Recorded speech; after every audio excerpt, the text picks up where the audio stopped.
কি ব্যাপার মহারাজ, সকাল হয়ে গেল, উঠবেন না নাকি? আহ, আরে বাবা, আমি তো উঠতেই পারছি না। কোমরে অসহ্য ব্যথা। কোমরে ব্যথা? বুঝেছি। এই ব্যথার কি কারণ? বারবার আপনাকে মানা করেছিলাম ঘন্টু ঘোড়াকে নিয়ে বেরোবার দরকার নেই। তাছাড়া আর উপায় বাকি ছিল রানী। সোনামণি ঘোড়ার তো ওই অবস্থা। এখন ভাবছি যে কি করে কাজটা সম্পন্ন হবে। আমার তো এই হাল, ব্যথায় উঠতেই পারছি না পালঙ্ক থেকে। আচ্ছা মহারাজ, বলছিলাম কাজটা যদি গোপাল করে দেয় তাহলে কি খুব অসুবিধে হবে?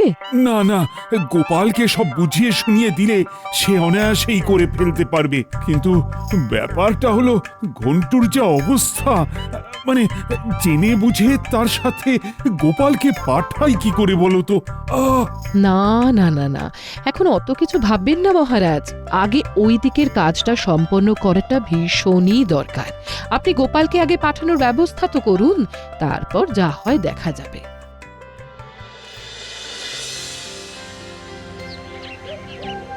শোনো প্রহরী, তুমি গোপালকে গিয়ে বলবে যে সে যেন অতি সত্বর রাজপ্রাসাদে এসে আমার সাথে দেখা করে। হ্যাঁ প্রহরী, তাকে মহারাজের একটা জরুরি কাজ করে দিতে হবে। সেই কাজটার পুরস্কার হিসেবে আবার মহারাজ 50 মোহর বরাদ্দ করেছেন। আচ্ছা মহারাজ, আমি তাহলে আসছি। তুমি আবার মোহরের কথা বলতে গেলে কেন? মোহরের কথা বললে কাজটা তাড়াতাড়ি হবে তাই। একে তো ঘন্টুর এই অবস্থা, তার উপরে বিনা মোহরে যদি কাজটা করান মহারাজ, তাহলে গোপাল এরপর থেকে আমাদের অন্য কোনো কাজ নাও করতে পারে। ঠিক ঠিক, এই না হলে আমার রানী। আমি ঠিকই বলি।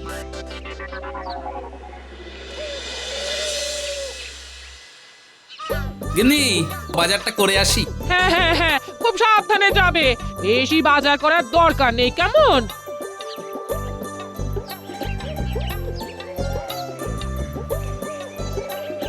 গোপাল দাদা, ও গোপাল দাদা, আরে আমি প্রহরী, একটু বাইরে এসো, কথা আছে।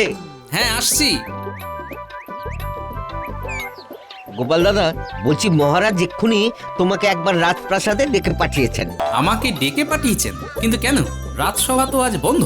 কেন ডেকে পাঠিয়েছেন তা তো জানি না, তবে এইটুকু জানি মহারাজের কোনো একটা কাজ তোমাকে করে দিতে হবে, এবং সেই কাজ বাবদ তোমাকে পারিশ্রমিক হিসাবে 50 মোহর দেবেন।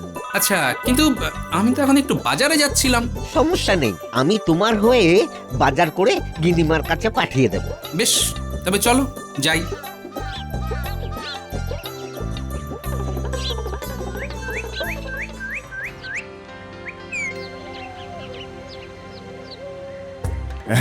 তাহলে বুঝলে তো গোপাল, কাজটা কিভাবে কি করতে হবে?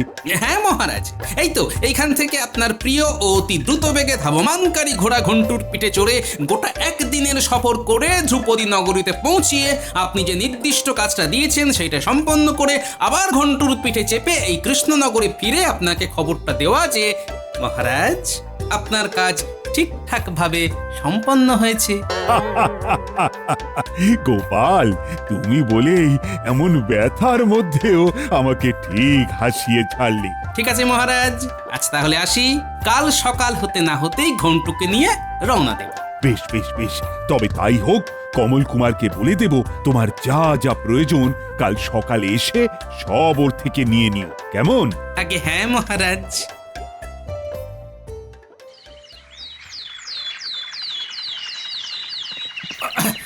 ওরে বাবা রে, ও ঘন্টু, একটু আস্তে ছোট রে বাবা, পড়ে যাবো তো আমি, আমার মাথা ঘুরছে। ও ঘন্টু,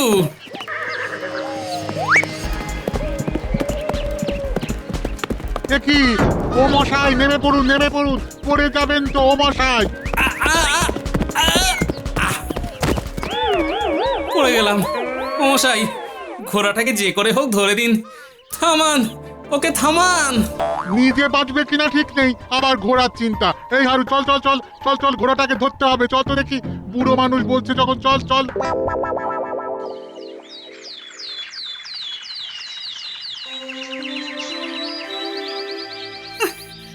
মহারাজ, মহারাজ, আমি আমি ফিরেছি মহারাজ।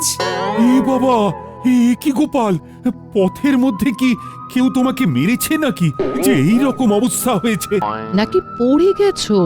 আমি পড়ে গেছি মহারাজ। ঘন্টু যে এমন অনিয়ন্ত্রিত ঘোড়া সেটা তো জানতাম না। তার দৌড়ানোর গতি তো কালবৈশাখী ঝড়ের থেকে অনেক দ্রুত মহারাজ। ইস, আমার খুব খারাপ লাগছে গোপাল।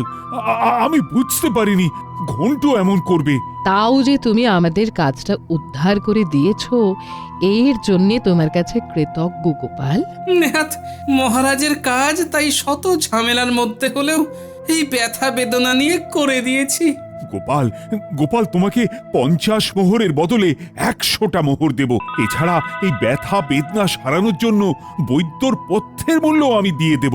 তবে তোমার এই অবস্থা যে আমার ঘন্টুর জন্য হয়েছে সেটা কাউকে বলো না। আর গোপাল, তুমি একটু দেখো তো কায়দা করে আমাদের এই ঘোড়াটা বেচে দেওয়া যায় কিনা।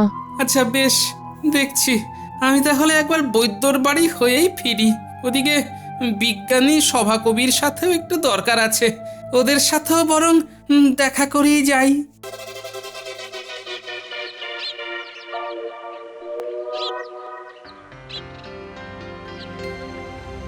গিন্নি, ও গিন্নি, কই গো, তুমি কোথায়?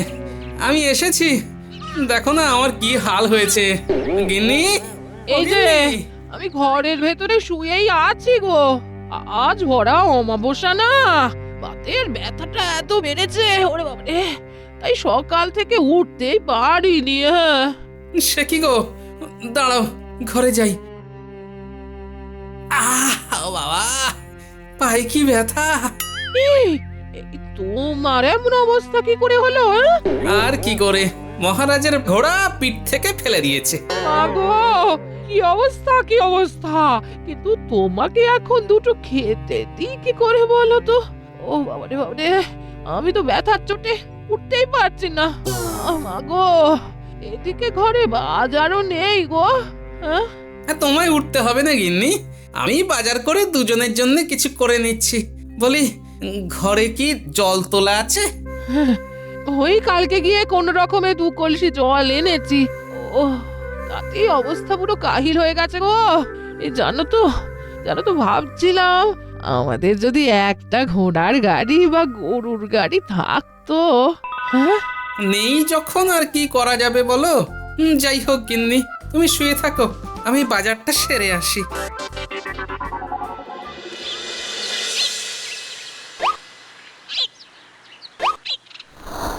বাপরে, পায়ে কি ব্যথা! গিন্নি ঠিকই বলে দেখছি, সত্যি একটা গরুর গাড়ি বা ঘোড়ার গাড়ি থাকলে খুব ভালো হতো।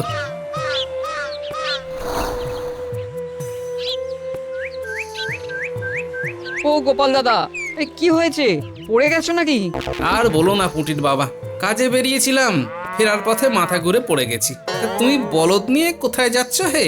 গোপাল দাদা, বলদটাকে নিয়ে বেচতে যাচ্ছি গো। ও আচ্ছা, তো পুটির বাবা বলছি কি, এই বলদ তুমি কমোহরে বেচবে শুনি? কেন গোপাল দাদা, তুমি কি নেবে? তাহলে বলো, আমি কিছু কম করে তোমার কাছে বেচে দেবো। ভাবছি নিয়েই নেব, বুঝলে, বয়সও তো হচ্ছে।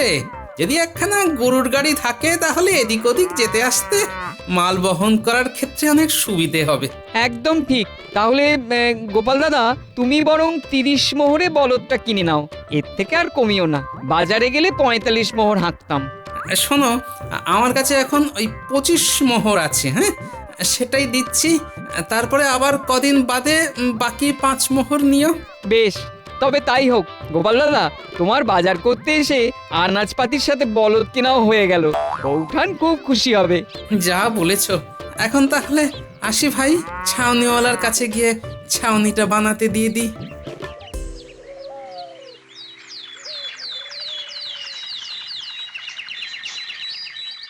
উফ, কখন যে আসবে! বারবার বলে দিলাম সকাল সকাল আসতে, অবস্থাটা দেখো। গো, এবার কি বাইরে আসবো? আর কতক্ষণ এভাবে পটের বিবি হয়ে সেজে গুজে বসে থাকবো বলো তো?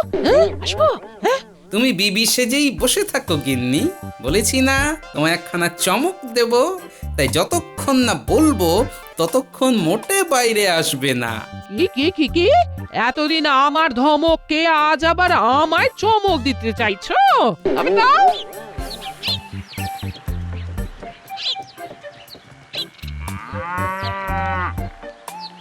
গোপাল দাদা, আমি কমল, আপনার জন্য। থামো থামো, বুঝেছি, আমি আসছি। কি যে করছে কিছুই বুঝতে পারছি না। গিন্নি, ও গিন্নি, একটিবার বাইরে এসো।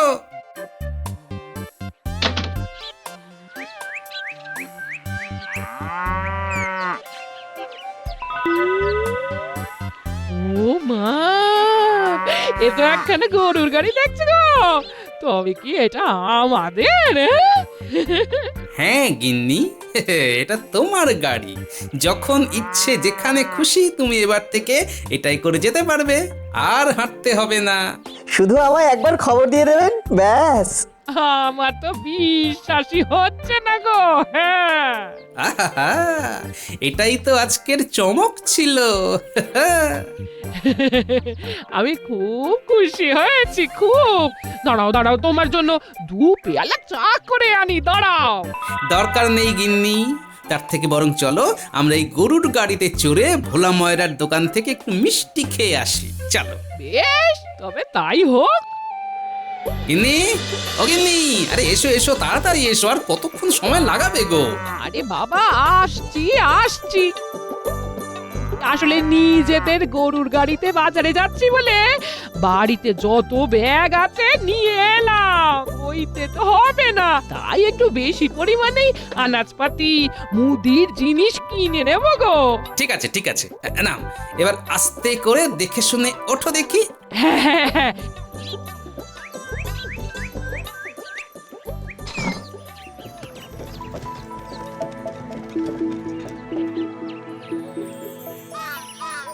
সবাই সরো, সবাই সরো, সবাই সরো, ঠেলায় মাল যাচ্ছে, সবাই সরো।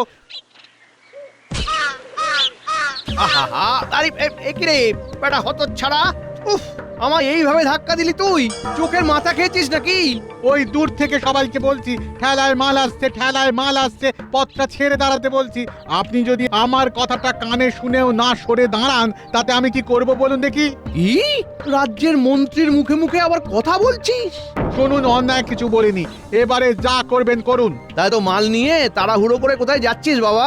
গোপাল দাদার গরুর গাড়িতে মাল তুলতে যাচ্ছি।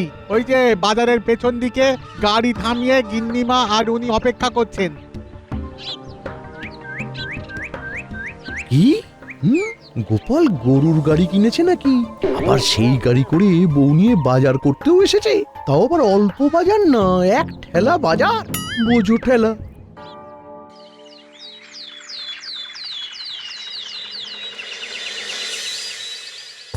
ও বাবা, কে গো গোপাল গিন্নি, গরুর গাড়ি করে জল নিতে এলে যে? কাল কথা বলছিল তুমি নাকি গরুর গাড়ি করে আজকাল বাজারও যাচ্ছ। নিজেদের গরুর গাড়ি নাকি? কবে কিনলে গো? হ্যাঁ গো, উনি কিনেছেন এই তো 4-5 দিন হলো। আমাকে যাতে বেশি হাঁটতে না হয়, তারপর যাতে জল ভর্তি কলসি বইতে না হয়, সেই জন্যই উনি। কিনেছে তো গরুর গাড়ি, তার আবার কত রকম সকম। ও মা, মন্ত্রীর বউ ওস করে উঠছো কেন? আমি কি তোমায় কিছু বলেছি? আমার স্বামী আমার কথা ভেবে যে গাড়ি কিনে দেবেন সেইটাই তো আমি ফলাও করে বলবো। তার জন্য তোমার এত রাগের কি আছে? সামান্য ভারীর বউয়ের মুখে এত কথা? হিংসা করো না মন্ত্রীর বউ, তুমি লেগে থাকো, তোমারও হবে।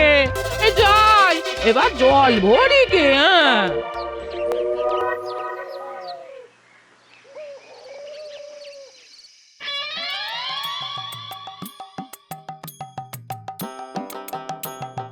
ইগো, এত খুশি কিসের? নতুন গরুর গাড়ির নাকি মজার কিছু হয়েছে?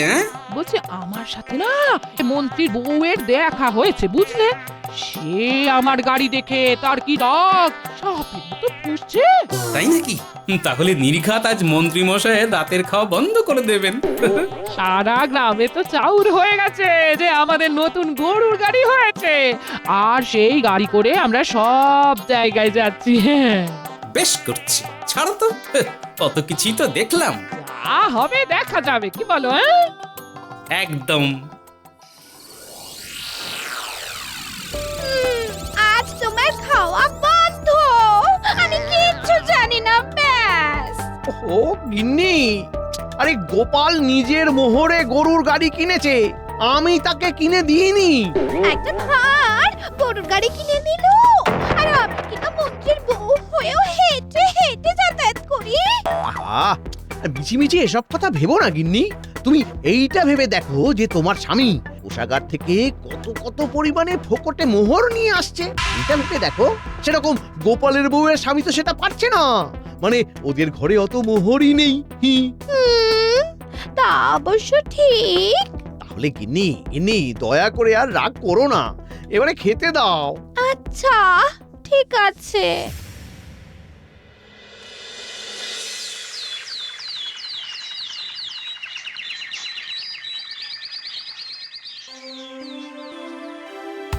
গোপাল, তুমি নিজে কি সুন্দর একখানা গরুর গাড়ি কিনে নিলে, এদিকে আমার ঘোড়াটার কিছু তো ব্যবস্থা করলে না।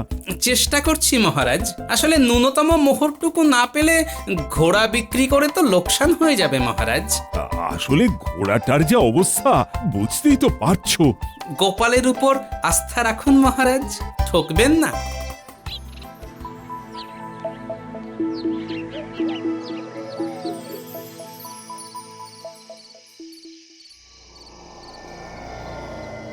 আমি কিচ্ছু জানি না, কিচ্ছু না, অনেক সহ্য করেছি, এবার আমার ঘোড়ার গাড়ি চাই চাই চাই।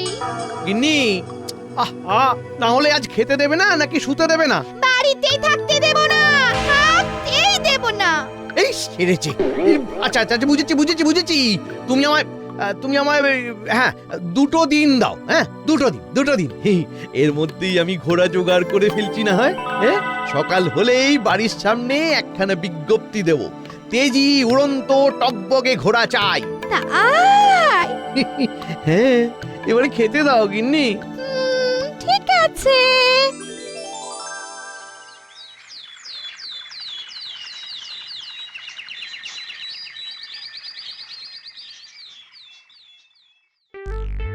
ইস, অনেক তো দেরি হয়ে গেল, রাত সবাই যেতে হবে। গিন্নিটা যে কখন আসবে। এই তো আমি এসে গেছি, আর তার সাথে একটা জম্পেশ খবরও এনেছি। হ্যাঁ, কি খবর? মন্ত্রীর বাড়ির সামনে একটা বিজ্ঞপ্তি দিয়েছে গো, সেখানে লেখা আছে তেজি উড়ন্ত টকবগে ঘোড়া চাই। বাবা, সোনায় সোহাগা তো। আজই তাহলে মহারাজের ঘোড়াটা মন্ত্রীর কাছে বিক্রি করে দিতে বলবো।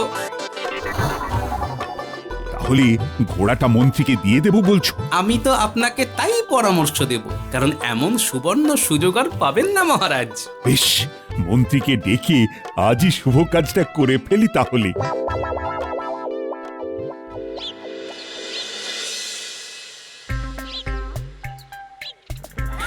দেখো মন্ত্রী, তোমাকে তো আমি ভীষণ স্নেহ করি, আর তোমার যেহেতু একখানা তেজি উড়ন্ত টকবগে ঘোড়া চাই, তাই আমি তোমায় আমার এই অতি প্রিয় ঘোড়াটা অতি স্বল্প মোহরে বিক্রি করে দিতে চাই। ঠিকই তো, উনি রাজ্যের মন্ত্রী বলে কথা, তাই ওনার ঘোড়া তেজি না হলে চলে। মহারাজ, আপনি আমায় বাঁচালেন। বিপদে আপদে পাশে তো থাকতেই হয়। যাই হোক, কি মনস্থ করলে জানাও। আমি নেব মহারাজ, আমি নেব, আপনার ঘোড়াটাই নেব। হ্যাঁ, তাহলে গোপাল, কালকে একবার হাম্বা বনাম চিহির মুখোমুখি দেখা হোক নাকি? একদম, আমরাও থাকবো মন্ত্রী মশাই।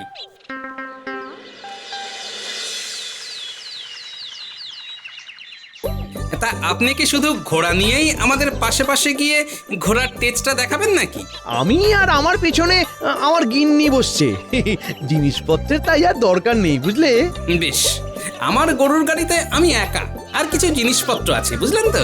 গিন্নি, এসো এসো, উঠে পড়ো। আরে তোমার ঘোড়া প্রস্তুত, ওঠো।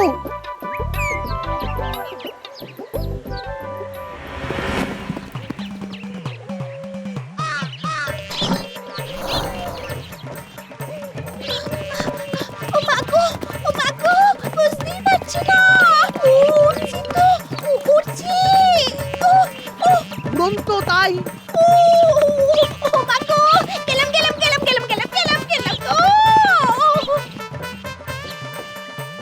গিন্নি গিন্নি গিন্নি গিন্নি শক্ত করে থাকো শক্ত করে ধরে থাকো গিন্নি গিন্নি একই কই গেলে তুমি ও গিন্নি গিন্নি আমি খড়ের গাদায়। ও ও ও ওরে ওরে বাবা রে পড়ে গেলাম এই ঘোড়া দাঁড়া বাবা দাঁড়া এই ঘোড়া দাঁড়া মা বেশি বেগে কাজ নাই, ধীরে সুস্থে চলো তাই।